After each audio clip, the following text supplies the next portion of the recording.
Сегодня в историческом парке открылась выставка «30 картин из жизни Петра Великого». Подобная выставка была проведена более 150 лет назад, в 1872 году на Марсовом поле.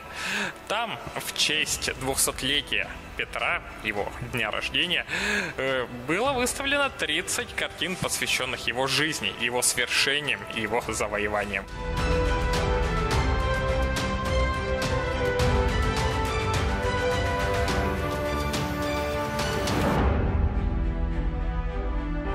Сегодня вы присутствуете здесь на открытии небольшой, но очень интересной выставки, которая называется «30 картин из жизни Петра Первого».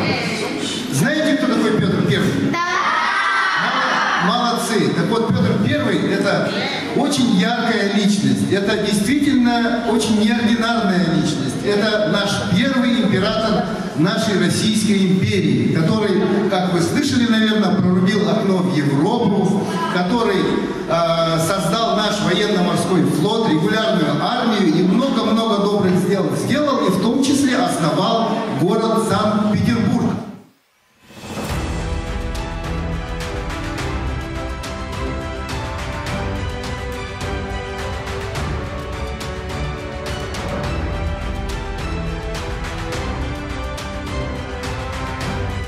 Выставку «30 картин из жизни Петра Великого» открыл директор исторического парка «Россия. Моя история» Дмитрий Иванович Соловьев. Также на открытии присутствовали известные ученые города Якутска, и первыми посетителями стали дети из летнего лагеря школы номер 35 «Одуванчик».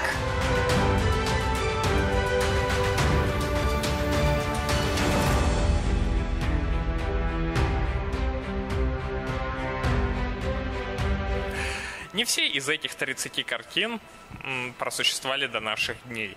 16 из них были утеряны, но художники смогли воссоздать их, пусть и с некоторыми авторскими оговорками, но именно в том представлении, в котором они и закладывались изначально. Сегодня вы можете уже ознакомиться с ними у нас в историческом парке.